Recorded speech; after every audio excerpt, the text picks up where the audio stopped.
Hey Confluence Crew captains, my name is Elizabeth and I am down here at the South Fork of the Palouse River to talk about macroinvertebrate surveys.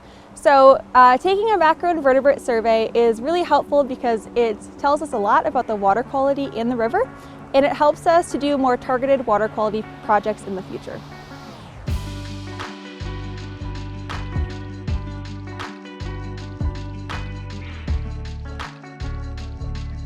So aquatic macroinvertebrates are organisms that spend either part or all of their lives in water. Now, macro means that it is large enough to see with our naked eye, so we don't need a microscope to see it, and an invertebrate is an animal that does not have a backbone. Now, the reason that we study aquatic macroinvertebrates is they are also known as indicator species. So an indicator species is an organism that when you find it in the environment, it can tell you something about that habitat, whether it's a high quality habitat or whether it's a poor habitat. Now, our aquatic macroinvertebrates, we kind of categorize them into three separate categories. So we have the pollution tolerant, we have the pollution semi-pollution tolerant, and then we have the pollution intolerant. Now, the pollution intolerant, they like the cleanest of habitats, right? So they cannot handle a lot of pollution at all. Whereas the pollution tolerant, they can handle a lot of pollution and they can still thrive in that environment. In between those two, we also have the semi-pollution tolerance. And those guys can handle a moderate amount of pollution, but not a whole ton. So when we come out here, we will collect different macroinvertebrates and we will see where they fall on that pollution tolerance index. So if we find only pollution tolerant organisms, that might mean that the water quality here is kind of poor. If we find a mixture of the pollution tolerant and the pollution intolerant, it might mean that the water quality is very fair to good here. And that's because we won't find those pollution intolerant organisms in a polluted environment. Before we begin, we have a list of items that you will need to do your macroinvertebrate survey.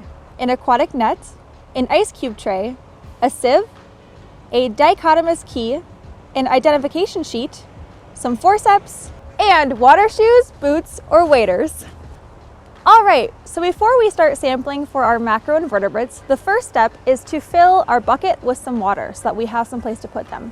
Now we go out with our nets and or our sieve and we start sampling some of those microhabitats. So one place that you can sample is right along the shore, so right where the land meets the water. Now you can use your sieve and you can just kind of drag it in some of that vegetation and see if you find any organisms hiding out in the vegetation.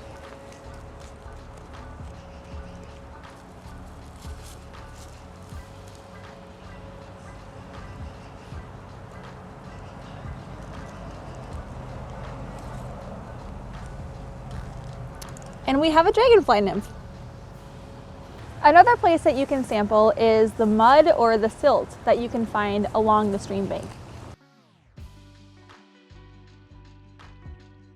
Another sampling method that you can use, this one works really well with your partner. So you have one person stand and they kind of just muddy up the bottom with their feet, and the other person stands downstream and tries to catch whatever is picked up with the current. Another really great place to sample is a beaver dam. So if you have one located near your site, this is another really great opportunity. In front of the dam, you'll have this nice pool of water that can house a lot of those organisms that prefer the slower moving water. And beyond the dam, you might have some quicker water that also provides another good habitat for those organisms. But also, if you look at the dam itself, we have lots of leaf packs that have collected on the dam. And leaf packs are another great microhabitat to look at. You can also check under vegetation that's hanging over the water. That's a really great place for these organisms to shelter. Another really great area to look for macroinvertebrates is on top of the water. So a lot of these organisms, such as water striders and water spiders, can often be found suspended on top of the water. So if you have your sieve handy, that's a really great way to catch them by just going under them and scooping upward.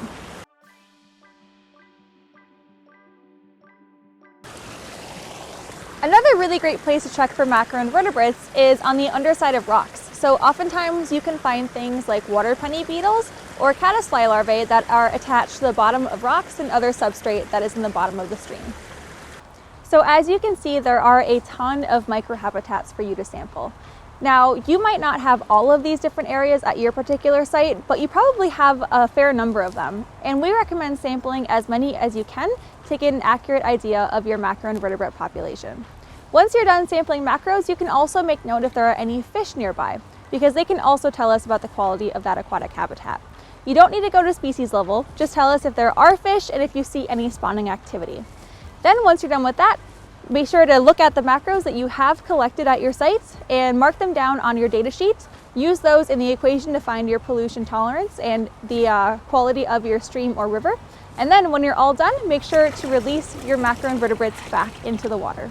Thanks so much for joining us today as we took a look at the macroinvertebrates in our stream here on the South Fork of the Palouse River. If you have any questions while you're doing your own macroinvertebrate surveys, be sure to check out your handbook, your dichotomous key, and then also you can feel free to reach out to PCD staff if you have any additional questions. Thank you so much for helping us to protect the water on the Palouse.